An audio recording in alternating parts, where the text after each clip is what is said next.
আসসালামু আলাইকুম। আজকে আমরা একটি বিখ্যাত রেসিপি নিয়ে এসেছি, সেটি হচ্ছে বিফ কাচ্চি বিরিয়ানি। এটি কিভাবে তৈরি করব আমরা চলুন দেখে নিই।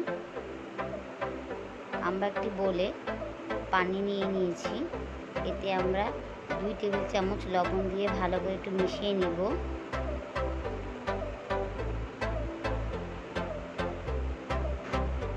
এবার এতে আমরা গরুর মাংসগুলো দিয়ে দিব, দিয়ে আমরা এটাকে আধা ঘন্টা লবণের পানিতে ভিজিয়ে রাখবো। এখানে আমি 3 কেজি গরু মাংস নিয়ে নিয়েছি।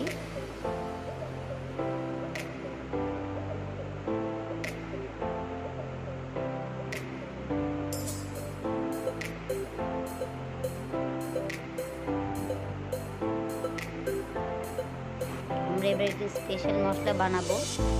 এতে নিয়ে নিয়েছি আমি কিশমিশ 1 টেবিল চামচ, আর নিয়েছি কাঠবাদাম, পোস্তদানা, সাদা গোলমরিচের গুঁড়া, শাহি জিরা, আর জয়ফল, জয়ত্রী, 4-5টা এলাচ নিয়ে দেখুন আমরা এটাকে ভালো করে ব্লেন্ড করে নিয়েছি। এবার পানি থেকে আমরা মাংসগুলো উঠিয়ে নিব। এবার এতে আমরা টেবিল চামচ খোসা সহ পেঁপে বাটা দিয়ে দিব, আর দিয়ে দিব আমরা 1 কাপ টক দই, দিয়ে এটাকে ভালো করে মেখে নিব।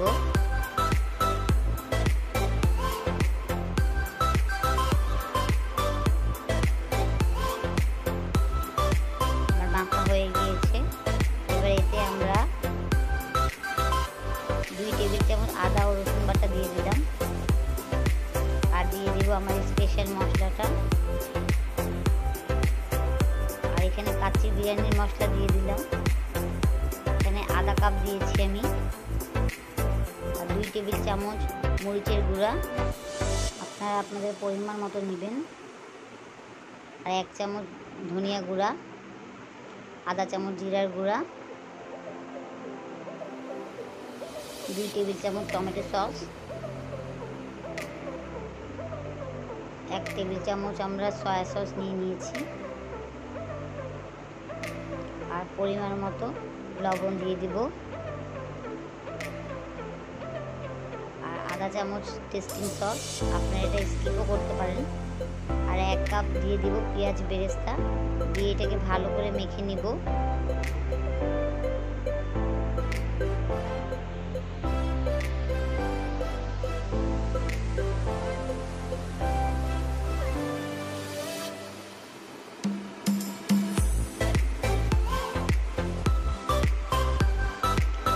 মাখা হয়ে গিয়েছে। এবার এই মাংসটাকে আমরা 2 ঘন্টা ম্যারিনেট করে রাখবো। চাইলে আপনি আরও বেশিক্ষণ ম্যারিনেট করে রাখতে পারেন। এবার আমরা বাসমতি চাল নিয়ে নিয়েছি, এখানে আমরা 2 কেজি। এটাকে আমরা ভালো করে ধুয়ে পানিতে ভিজিয়ে রাখবো 10 মিনিট।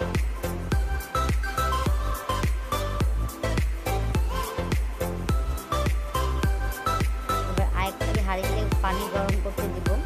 পানিটা যখন বলক চলে আসবে তখন আমরা চালগুলো সব দিয়ে দিব। আমার পানিটা বলক চলে এসেছে, এই যে আমি চালগুলো সব দিয়ে দিয়েছি। এবার এতে আমরা 2টো তেজপাতা, 4-5টা লং, 4টা দারচিনি,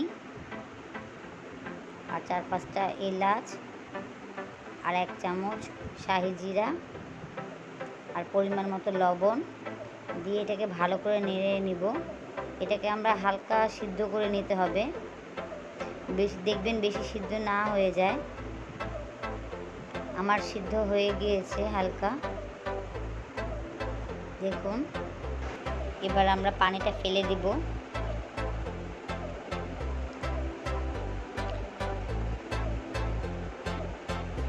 এবার আমরা 6-7টা আলু নিয়ে নিয়েছি, মাঝারি সাইজ করে কেটে নিয়েছি। এবার এতে সামান্য লবণ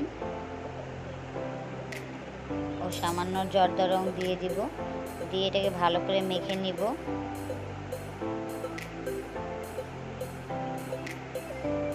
চুলায় একটি প্যান গরম করে এতে তেল দিয়ে তেলটাকে গরম করে নিব।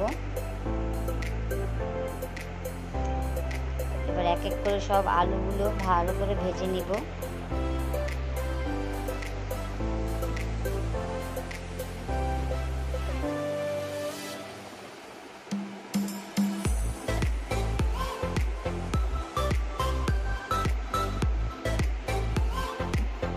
আমার আলুটা ভাজা হয়ে গিয়েছে। এবার একটি বলে 3 কাপ ময়দা নিয়ে নিব। নর্মাল পানি দিয়ে এটাকে ভালো করে মেখে একটু ডো তৈরি করে নিব। এটি আমরা হাঁড়িটাকে সিল করার জন্যই আমাদের লাগবে। এবার একটি হাঁড়িতে আমরা গরুর মাংসগুলো নিয়ে নিয়েছি। এতে আমরা আলু দিয়ে দিলাম আর দিয়ে দিব 1 কাপ তেল। দিয়ে এটাকে ভালো করে মেখে নিতে হবে।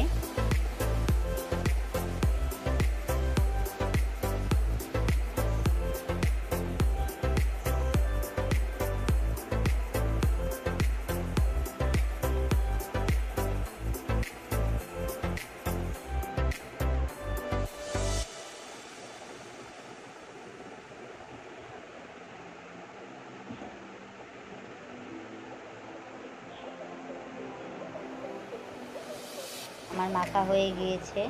এবার আলুগুলো সব উপরে উঠিয়ে দিব, একটু ছড়িয়ে ছিটিয়ে দিতে হবে।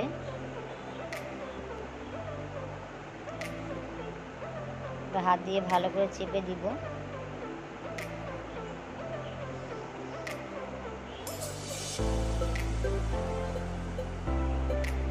এবার এতে আমরা কয়েকটা আলু বোখরা দিয়ে দিব।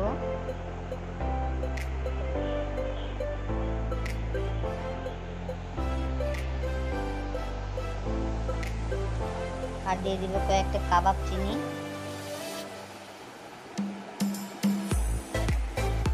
আর দিয়ে দিব 4-5টি লং, 4টি দারচিনি, 4টা এলাচ,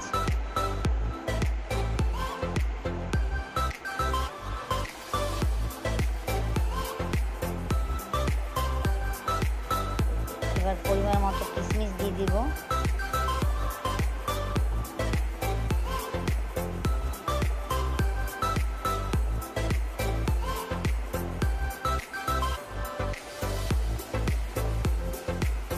এবার আধা কাপ আমরা পেঁয়াজ বেরেস্তা দিয়ে দিব।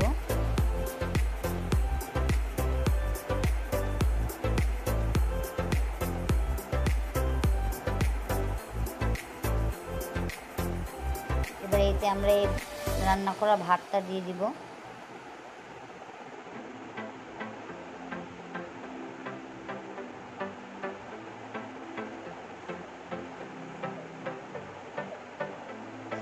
ভাতটা আমরা ভালোভাবে ছড়িয়ে ছিটিয়ে দিব আর একটু হাত দিয়ে চেপে চেপে দিতে হবে।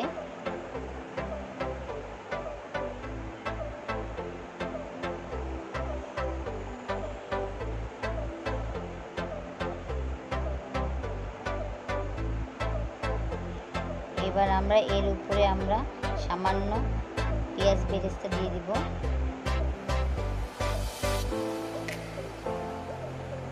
আর কয়েকটা কিশমিশ দিয়ে দিব।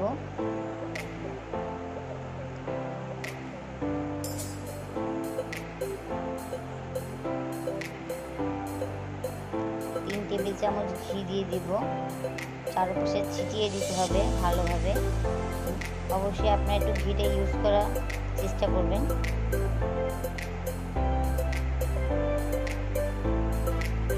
আর এখানে আমি কেওড়া জল আর গোলাপ জল মিক্স করে আমি 2 টেবিল চামচ নিয়ে নিয়েছি। আর একটু দিয়ে দিব আমরা জর্দার রং, এটা আপনারা স্কিপ করতে পারেন। এটা হচ্ছে অপশনাল। আর দিয়ে দিব 1 কাপ গরুর দুধ।